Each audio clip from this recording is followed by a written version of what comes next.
Welcome to Nourished by Spinneys, where we promise to inspire you to eat well and live well. I'm Tiffany Eslick. And I'm Devina Devecha. We're continuing our chats with leading players in the food community, from farmers to foodies, as well as health and well-being experts. It's all about engaging conversations and fresh ideas. And before we get into today's episode, let's talk about the fact that we're now at 50 episodes for the show. 50? Yes. Where has this time gone? Actually, the Signal Awards arrived yesterday, so this is a very exciting time for our podcast. Yes, and we have pictures of that going up on social media soon. So don't forget to follow Spinneys on Instagram, Facebook, and TikTok. Right, what's on today's agenda, Tiff? So today we're going on a journey through the Emirates LitFest Festival with celebrated chef Fadi Kattan. Yeah. He's behind 3 restaurants, so Akub in London, which I'm dying to go to. Yeah. Louf in Toronto and Fawda in Bethlehem. Yeah. He's also got his beautiful cookbook, Bethlehem. I actually asked him to sign a copy of that for me. Nice. I've had it for a while, so it was really nice. And he wrote such a beautiful message. And he has a boutique hotel in Bethlehem as well. Oh, lovely. That's nice. And if I'm not mistaken, you went for his banquet the day after you recorded? I did. Oh, nice. How was that? More on that later. Ooh, there is a suspense for this. So we're going to have a bonus episode with Fadi where he talks in detail about the menu that we had at the banquet. Nice. It's interesting because he was talking about how he gets really irritated when everything that's whipped with tahini is called hummus. Yes. Totally agree with him. Yeah. He had some absolutely exquisite dishes, and I can't wait for you to hear more about that. The picture, by the way, I saw from the recording of the podcast looked amazing, so I am excited to hear more about it. Yeah, it was a really great setting, actually, and I thought there was a nice vibe at the Emirates LitFest Festival this year. Yeah, shame I missed it this time, but hopefully next year. You're always there. It was quite weird. I know. Not knowing that you're going to be there. But back to today's episode, and let's start where I talked to Fadi about Palestinian cuisine and how terroir influences it. For me, any cuisine represents the terroir it's in. And in Palestine, to make it simple, we have 3 terroirs. There's the coast. Whether we have access to it or not is a different story. But there's a whole cuisine that comes from the coast. It's the Sayyadiyat Samak. It is the Gaza. And Gaza has a special cuisine because Gaza was the Roman port for a long time through which chili came from India. So the food in Gaza is very spicy. There's a lot of dill. The rest of Palestine, we don't use dill. Okay. And it's like those flavors for the coast. Then you have the inland, which is similar to other places around the Mediterranean. Figs, olives, grapes. And that's where sumac comes from. That's where za'atar comes from. That's where akub comes from. And then you have the desert. And the whole idea of preserved yogurts like laban, jameed, sun-dried vegetables come from the desert culture. And Palestine is a mix of all of those. But beyond the iconics, Msakhan, Makruba, we also have a shared history with the region. I mean, hummus is shared by all of us. Do I think our hummus is better than Lebanese hummus? Of course. But it's because that's the taste I grew up with. And I won't be value judging. Food's also very personal. We use a lot of oranges because of Jaffa, but in reality, we don't have access to Jaffa since 48. So, it's all that definition. Yeah. I don't like the word Levantine at all because it is a very colonial word. It is le vent, the French le vent, which basically was used to indicate everything that's east of Rome. World is pretty big east of Rome. Yeah. So putting all of that in one package, what do I have in common with somebody cooking in Baghdad? Not much. Yeah. There's a whole rich cuisine in Iraq that's not even familiar to me. Yeah. Going from the iconic masgouf to actually the usage of spices. The history of those places, because at the end, all of our region, and starting with Dubai, people 20 years ago, people used to say, "Oh, but there's nothing really called Emirati food," and it's like, wait, guys, time out. The Emiratis were spice and grain tradespeople 500 years ago. They had outposts in Bombay. Those things came. The coffee we drink. Is it Palestinian? We don't grow coffee. We don't grow cardamom. But it's the meaning of those two historic routes. Yeah. The coffee route north from Yemen and the spice route from India. Yeah. So it's also that richness of the human diversity that makes it all happen. No, absolutely. That confluence. Of course. I mean, it's a very good point. Like you wouldn't, when you talk about specific countries' cuisines, you have Italian, you have French. Like, why is Levant being grouped? Exactly. It's such a good point. And it's actually a bit incredibly like ignorant Chinese to do food. that. Yeah, exactly. What is Chinese food? Yeah, you can't say one thing, 40 years ago, people used to call it Asian food. And it was like the same thing. You're grouping all of this, and it's like, wait, have you ever actually traveled in Asia? Like, why? And then now with Chinese food, people are being aware of the regional differences because what you're having in Canton has nothing to do with what you would be having in Shanghai. Yeah. Like, there are commonalities. We have a lot of commonalities. The use of chickpeas across that Near East is very present. Yeah. But in the Emirates, did people have chickpeas? No, they didn't. It's much later. Rice is a great example. A lot of our recipes are based on rice today. But in reality, rice was introduced from Egypt much later than wheat.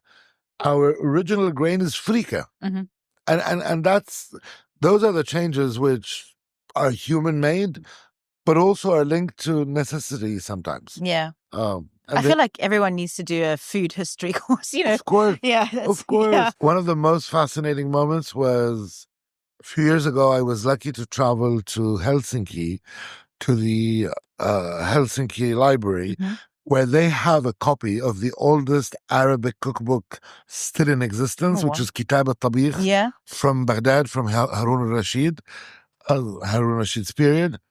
And it was fascinating because this is familiar. And then there are certain things where, like, there's a whole story about a confit fish tongues. Oh, wow. And it's like, okay, this is not familiar. But there's a lot of that history that traveled.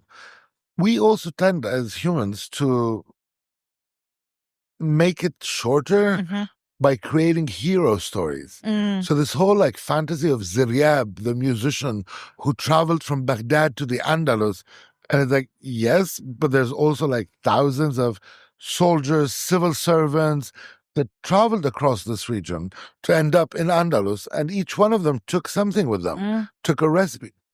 When people say, oh, but you Palestinians and the Greeks and the Cypriots and the Lebanese cook the same thing, and the Turks, it's like, yeah, we were ruled by the Ottomans for 450 years. Yeah.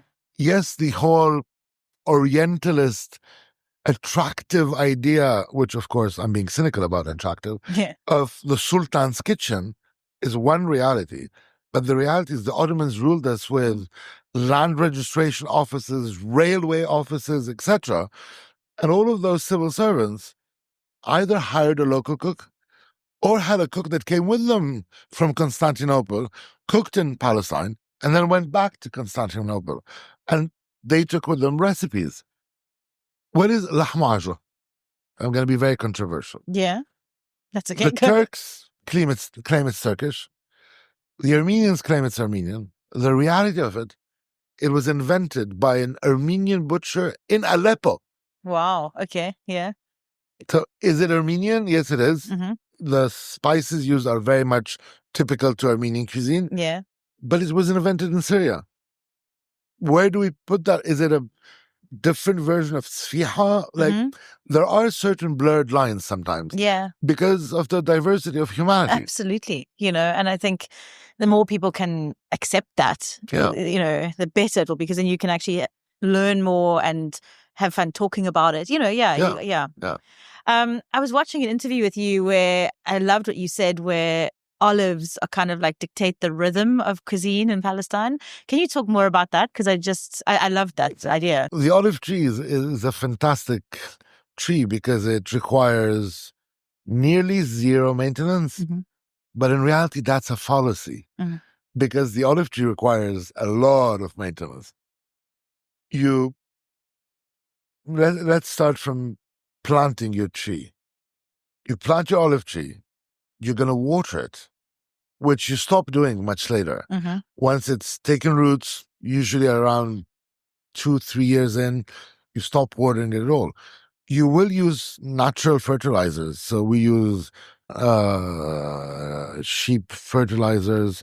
That by itself is a process. You collect the sheep poo, you make it into a heap, you wait until it becomes manure, and then so those are like rhythms. Mm.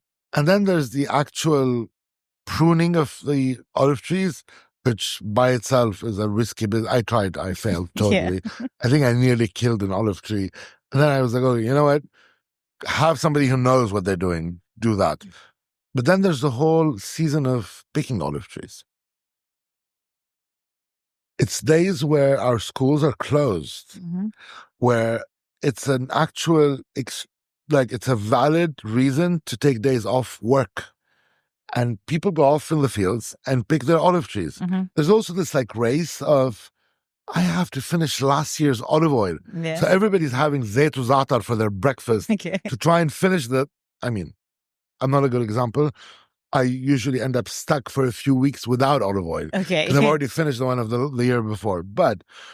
And then what's cooked every day, and it's fabulous. You do stuffed vine leaves and courgettes, which you cook at home and you take with you. Or if you're more courageous, you actually light a wood fire with what you've pruned from your tree and you cook it on it.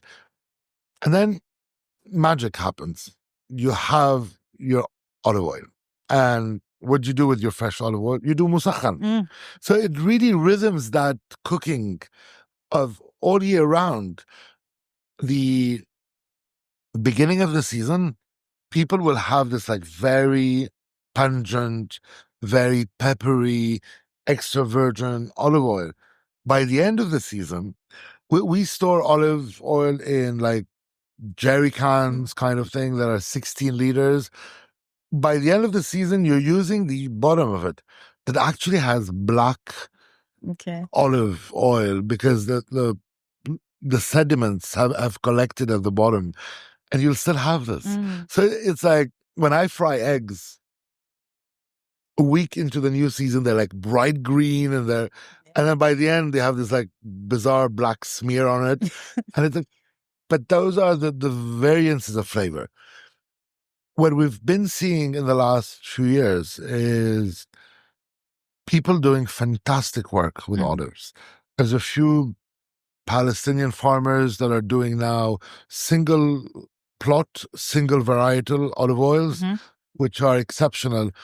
Very recently, an olive oil producer. So they do single varietals, and then they did one with Kalamata olives. Okay.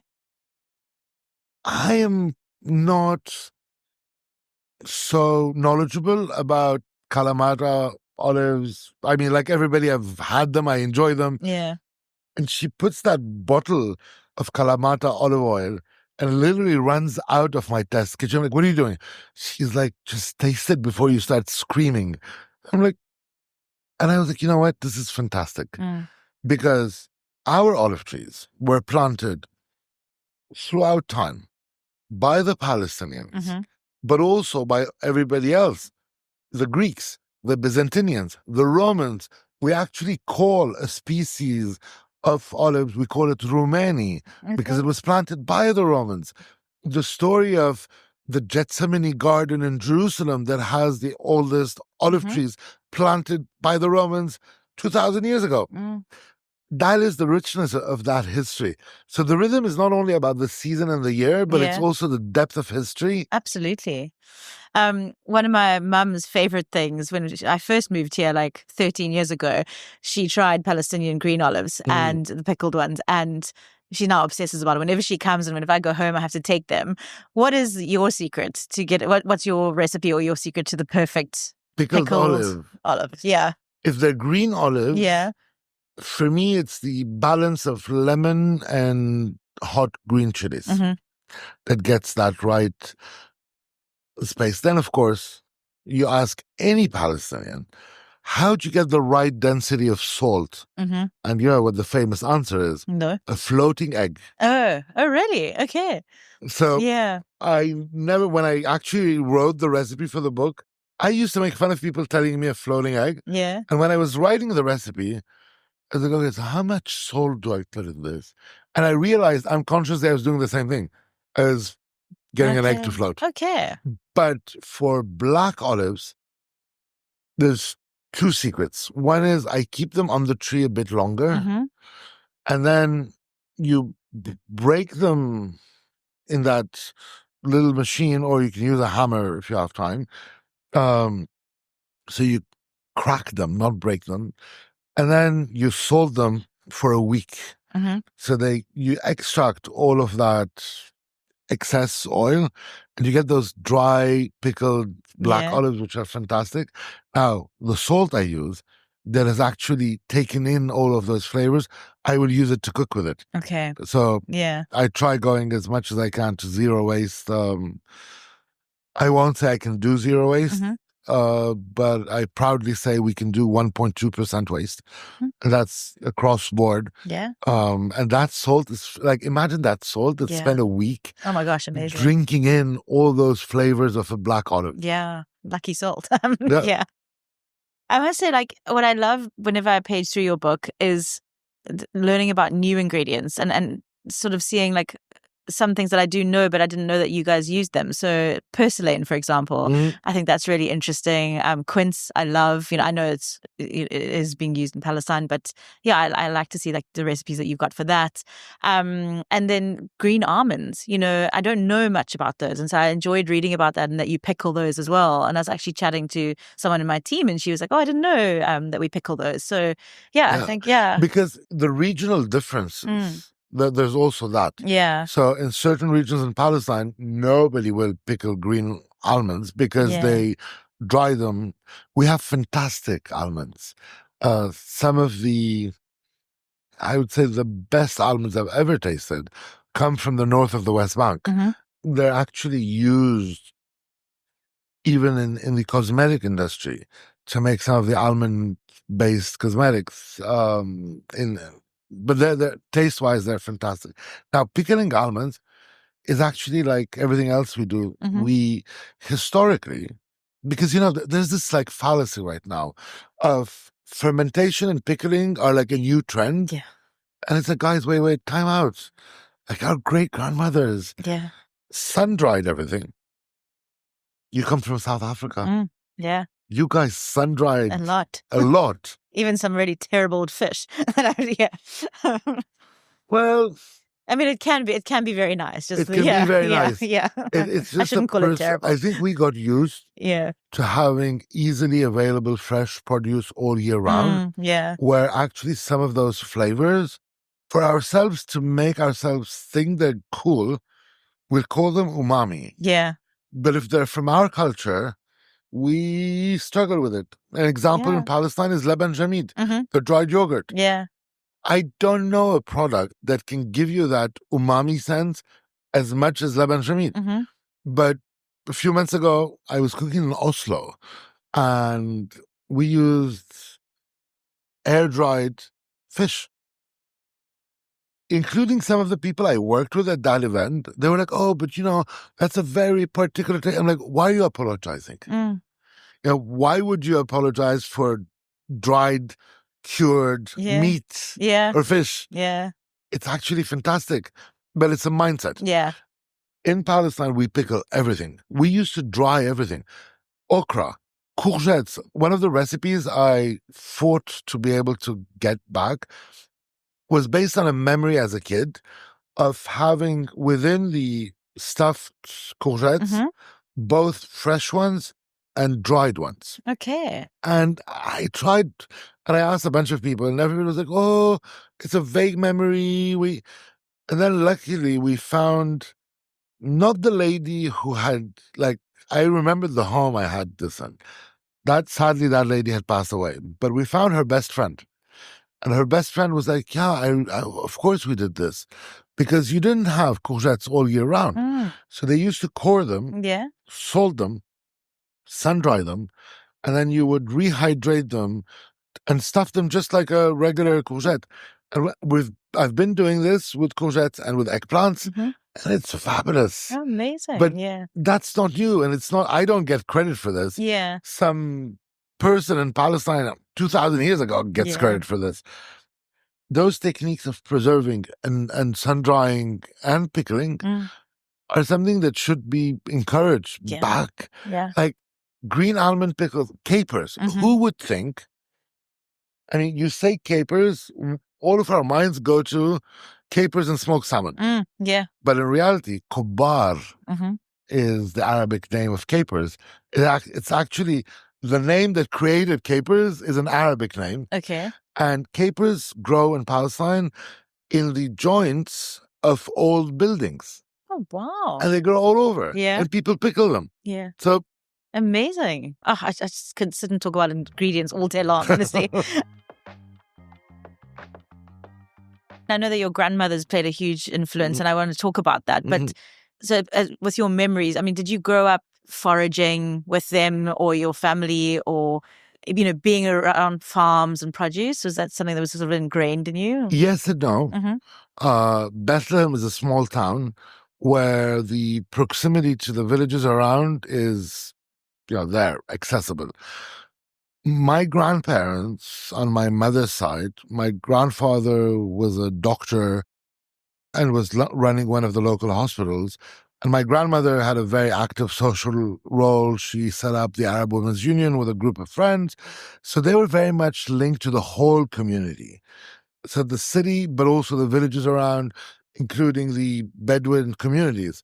And I grew up with them going around there. So part of it was foraging. Part of it was a more gift-based, you know, when you go into a Palestinian home and they're keeping bees, there's no way you will leave without a pot of honey. Yeah. You go to somebody's home and they have vine trees, you will leave with molasses. Yeah. It's part of the... So that, I wouldn't say I always had an active role. Definitely we did. We used to go to Jericho and forage khubeza and huerna and silik and elet and all the green herbs that come up in spring. We used to go pick our oranges in Jericho. We used to go pick apples in Beit Umar, south of Bethlehem. So that was part of growing up, but it's not that like bucolic. Yeah. I lived on a farm, no. It was a mix of that and a very regimented... My grandmother was very detail-oriented on how she set up her dining tables. They entertained a lot. I still remember the smell of starch. Oh, wow. Because every single tablecloth was starched and ironed. There was a lady who was helping her who would be there starching and ironing every sheet. And it was, of course, also, sorry, not sheets, tablecloths. And it was, of course, always double tablecloths. Okay, yeah. And I dared sometimes not polish a plate correctly and I would get told off. So it was a mix of both of those. Yeah. Have you taken any of that side? Totally. Okay, When I opened Fawda Yeah. in Bethlehem, I had to carry textile because we were the first gastronomic restaurant in Palestine. And I couldn't find the right textile to make our tablecloths. So I carried a roll of textile on a plane back to Bethlehem, worked with a fabulous tailor who sadly has passed away last year, Kareem, fantastic guy. And we did the tablecloths. And then in the restaurant, we ironed them Yeah. twice. Okay. Once all was ironed, and then once it was on the table, we starched and ironed again on the table. Yeah. I kept some of those. If you want silverware that is really clean, get me to do it. Okay. Because I grew up with my grandmother giving me this silverware and I had to use this product on it, but that wasn't enough. Yeah. Then we used a slush with salt and lemon. Yeah. And then we used soap. Yeah. And then we used vinegar to polish it. Oh my God. I don't So think I like- can ever have you into my house to use my cutlery. You'll be like, I need to clean everything here. No, Yeah. I'm joking. I understand that every setting has a different Yeah. thing. I enjoy casual dining. Yeah. I enjoy creating concepts that are around casual dining. But I I like old silverware. Yes. So, a little secret. Yeah. I cannot sauce a plate with a modern spoon. Okay. I don't know how to do it. And there was a trend at a certain moment where people were like designing those thin spoons for saucing. It was like my nightmare. So wherever I cook, like at the restaurants in Toronto and in London, I actually go to a flea market and buy old spoons. Oh, I love that. The reason is, first, the weight in your hand, you can control it much better. Yeah. But the other reason is the shapes of old spoons are no more being done. Today we're getting all these like very round spoons. Yeah. It's like, how am I supposed to sauce with this if it doesn't have a pointy end? Yeah. And that's what old silverware had. Yeah. So there is that link to. So yeah, I did inherit this from my grandmother, I think. Oh, amazing. I can recommend the flea market in Armenia, in Yerevan. They have the best cutlery, like old antique cutlery that I've ever seen. So should you find yourself there? Yeah. I think I have a lot of reasons to go to Armenia. There's a very large Armenian community in Jerusalem. Yeah. We have members of the family married to Armenians. Yeah. I'm going to be looking up when any of their relatives has like an occasion. Absolutely. Yerevan. Good one. Yeah, my best friend here is Palestinian Armenian. Okay. So I'm always trying to arrange a trip with her. Do you like still cook things that you can like remember from being a child that you ate with your grandmother and like everything I cook, like every day? Like, everything I cook comes from those memories. Yeah. In London at Akub, we do a musakhan in a dough parcel. That comes from a memory of my grandmother doing a dough parcel that had rice, peas, and beef meat in it. And it was my comfort food. So when I had to rethink musakhan, like how do I create a dough that can absorb the sumac, the onions, the olive oil, as much as a taboon bread, but it's not a taboon bread. And it was creating that parcel. Okay. When I opened Louf in Toronto, I was like, okay, I want to again have that parcel thing. So we do it with phyllo paste, and it's filled with roasted vegetables and frika. So it's still not my grandmother's recipe. It's a vegetarian version. It does have frika instead of rice, but it's that feel. I want, that cracking sound, which you remember from being a kid. And it's like, that is comfort. My mother gets a call from me every day, practically, of, so how do you cook this? And she stops and she's like, are you going to try deconstructing it? I was like, well, not really. I do, like, you know what, actually, I am more afraid of my mother dining with me than having any restaurant critic in the world dine with me. Because she's the one who taught me this.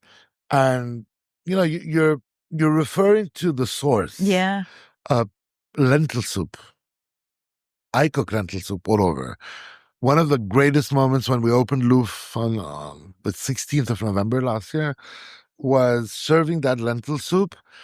And one of the guests came up to me and he's like, so he was originally Palestinian. He said, you know what? That is my grandmother's lentil soup. Oh, cool. I said, no, it's not. It's my mother's lentil soup. But it is close to, like, creating those memories is so important. I have no claim ever to try competing with your mother's cooking, whoever your mother is. Yeah. Whether she's a good cook or a bad cook, because that comes with memory, that comes with emotion, that comes with love. And when I deconstruct things a bit, it's to tell people, look, don't expect traditional shish barak. I love traditional shish barak. Nobody will do shish barak as good as my grandmother used to do. So I'm lucky because the Arab Women's Union, which she was part of founding, has a food section where they still do some of the pastries like shish barak based on her recipe. So I still actually get that recipe, but I do shish barak in London with roasted squash and za'atar. We serve it on a bed of beetroot tahini. In Louf, we do a potato and mushroom shish barak with laban jameed, which is traditional. So I play around with those. But everything comes from those memories. I'm going back home to Bethlehem in a week's time. I think my mother already knows what she's cooking for me, and it's kufta and vine leaves. It's mansaf. Yeah. Like I'm obsessed, actually. Oh, love mansa. Yeah. Not as much as I do. Okay. I don't think you wake up at 6 in the morning with like, No. laban Like jameed. you I win need this laban stuff. jameed now. Yeah. Like, Yeah. I don't, at this time I didn't carry laban jameed with me, Yeah. but in my suitcase, I always have sumac, za'atar, and laban jameed. Okay. And I can cook a mansaf at 6 in the morning if I feel the urge. You're really making me want this. Yeah. Let's go get laban jameed right now. Seriously.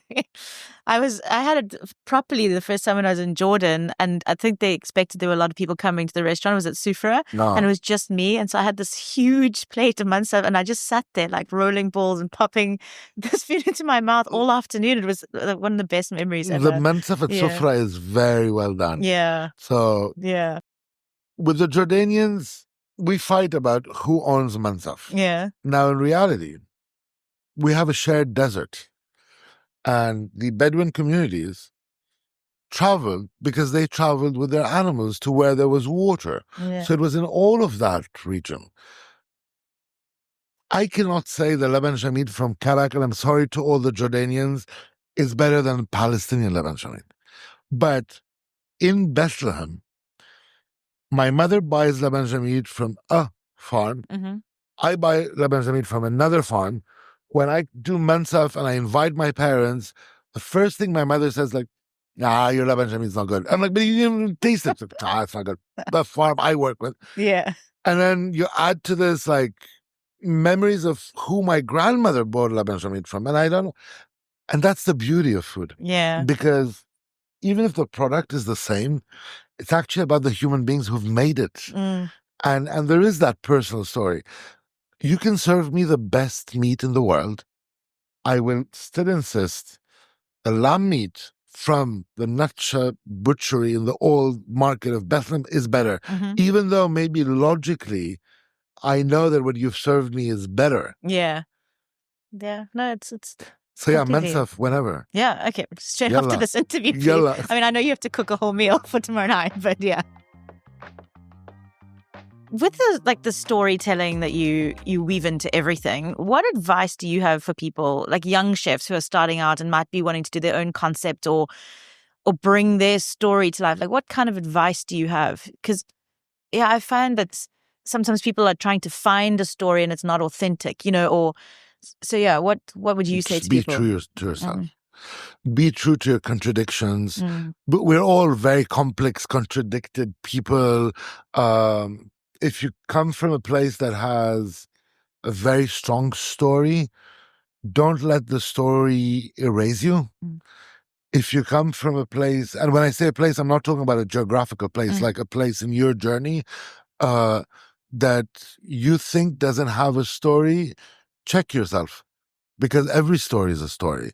You don't need to make up a story. Like when I talk about my grandmother, I sometimes feel that, but every chef talks about their grandmother. And it's not true. Some people had grandmothers that didn't know how to cook. Yeah. Some people had grandmothers who were not there. I don't know my father's mother. She passed away before I was born. I grew up with stories of her. I was lucky. Both my grandmothers were sisters. So cool. The other grandmother preserved those stories. My grandfather, so her husband, had those stories. I grew up with those stories, but did I actually taste the food she cooked? No. She went to Japan. My grandparents moved to Japan in the late 30s. Oh, wow. Okay. Then they went to India after the Americans bombed Japan. My dad was born in India. They came back to Palestine. The stories of it took me years to realize that curry was not Palestinian. Because at home, we had curry once, twice a week. And it's when I was maybe 5 or 6 where I was like, oh, wait, we're the only family around having this. Like, why? Yeah. Empanada. There's a lot of Palestinians in Latin America. We had a family uncle who was living in San Salvador. I grew up thinking empanada was another version of sambusak. Until I was like, wait, we don't put raisins and meat and eggs in. Like, why is this happening? Yeah. So those stories are things we shouldn't shy away from. So for those young chefs who are trying to find their identity, there's a difference between cooking a standardized national cuisine and actually cooking your cuisine. Mm. I cook like when people say, "Oh, you're the voice of Palestinian modern cuisine." I'm like, no. I am the voice of my own take on modern Palestinian cuisine. But if you get 10 Palestinian chefs, or actually 10 non-Palestinian chefs, and tell them cook modern Palestinian, you will have 10 very different versions that are influenced by each person's story, by each person's memories. Where it does become more challenging is when you actually open a restaurant. Yeah. And people come in with their expectation. So I had people come in, sit down, and I could see, it took me a while to learn this, but I could see they're going to pop that word, authentic. Oh, gosh. And I would just keep correcting, don't say authentic talking about my food. Yeah. Say your version of Palestinian food. But then I would listen to the stories and I learned tremendously from them. So I think that's another thing. People need to be open to listening to others. Don't become a food critic if you're not. Yeah. Don't think that you're being empowered today by social media to actually massacre somebody's cuisine. What are you gaining out of it? Nothing. I go out to eat because I enjoy going out to eat. I don't walk into a restaurant with this idea of I'm going to write a review and I'm going to be nasty about it. Yeah. Why? Yeah. I've never got that. Yeah. Go out and enjoy your meal. Yeah. If it's not a great meal, well, it's one meal out of so many you're going to have. Exactly. Don't go back to this place. Yeah.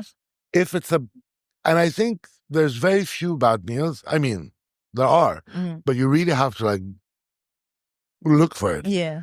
There's a lot of errors of casting, I call them, where I would choose a restaurant to go to based on what I expect, but that is not what that restaurant is offering. And it's like, but I'm as guilty as the restaurant in this error of casting. Yeah. Because I actually hesitated maybe for a moment and I still went to try that place, having read their description, not a review, their description, and already having had a few things stick to like, no, but that's not what I want today. It may be what I want tomorrow, but not what I want today. And then going there and then feeling very bad about it. It's like, but why am I going to have the chef pay the price of this? And I think we need to go back to being tolerant.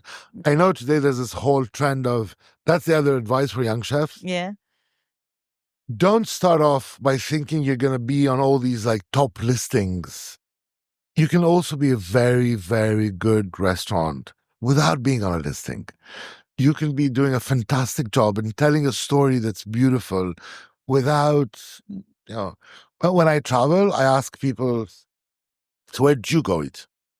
And it's like, oh, this new place open. And they're like, no. When you're feeling bad, where'd you go eat? Where's the place you feel comfort? And usually you end up with a pretty relaxed place. Yeah. A pretty nice place that does a simple couple of things that are well done. I'm not a fan of menus that are 60 pages long. Yeah. Because just technically, it's like, how do you keep this fresh? Yeah. Like, where are you storing all those ingredients and how are you doing this? Yeah. Don't tell me you're not using a microwave in your kitchen. Like, don't just. But so that's for chefs. It's like really be authentic. Now, if you think and be authentic to yourself, not be doing authentic food. If you yourself think cooking with a microwave is the right way for your food, then do it and assume it. Yeah. Don't be like, oh, but all these like top chefs are using charcoal. I'm going to start using charcoal. Yeah. If charcoal is not part of how you are comfortable in cooking, don't. Yeah. Like, I think it's a crime to cook oysters. When I do decide to go to a restaurant that does seafood, if I see that they have like 10 cooked oysters, I'm like, I'm not going there because I'll just feel bad about it. Yeah. And sometimes I ask chefs, I'm like, why are you deep frying your oysters? They're like, oh, because that's what the customers want. But what do you want? Yeah. Oh, chef, I never have cooked oysters. Like, so Why are you serving cooked oysters? Yeah. Be true to your story. Yeah. We all have cultures that are equal. Mm. There's no culture that's more than another.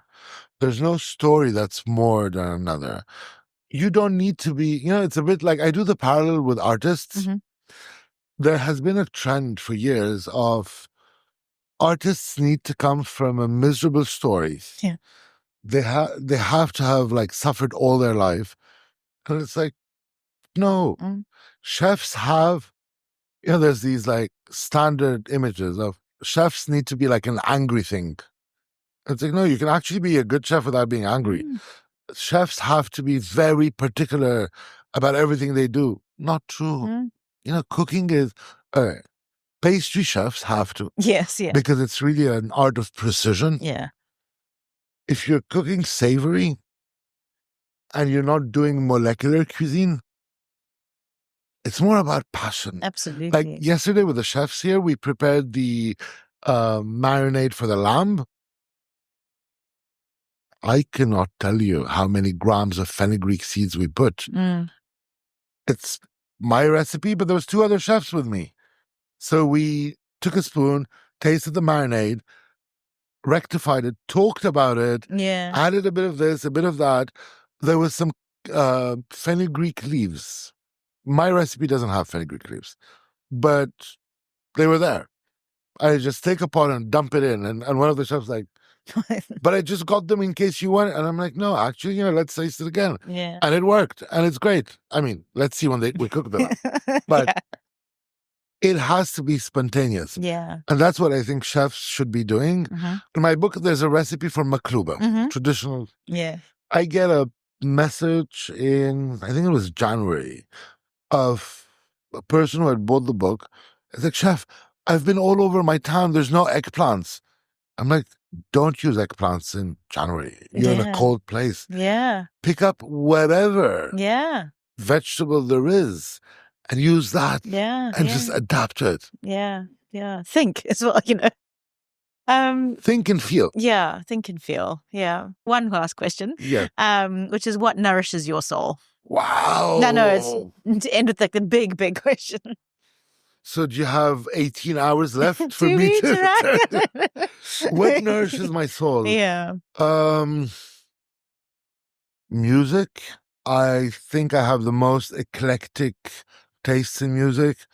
I was a few years ago.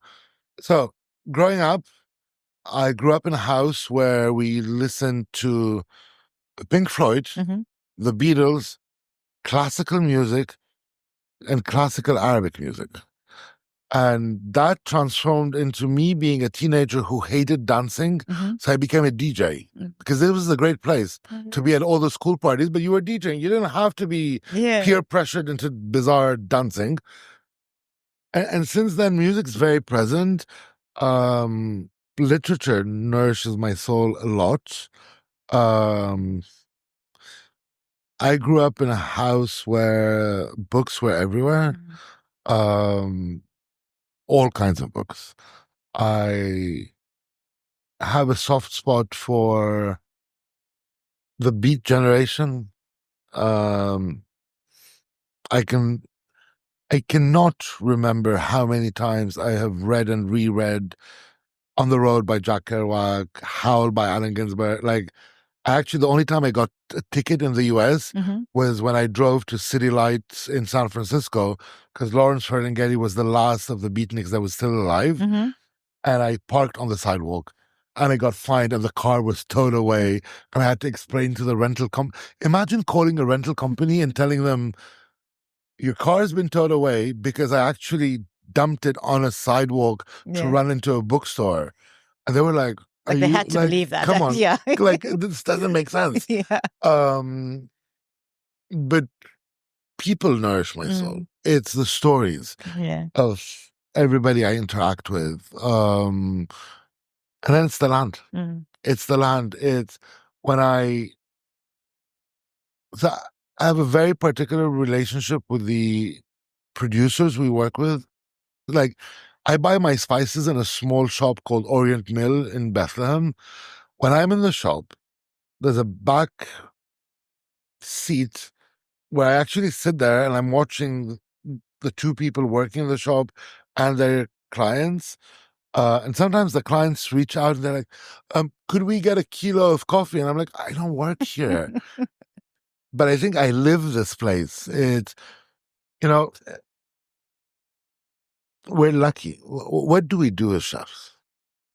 We take produce and we apply to it heat or cold and a few knife skills. That's what we do. We assemble products. But the real work is done by all these people that have done all of that farming, all of that artisanal work, all of those crafts. That nourishes me. It's seeing the tears in the eyes of the salt producer, the father, the founder, when I went to give him the copy of the book, because maybe somewhere very humbly,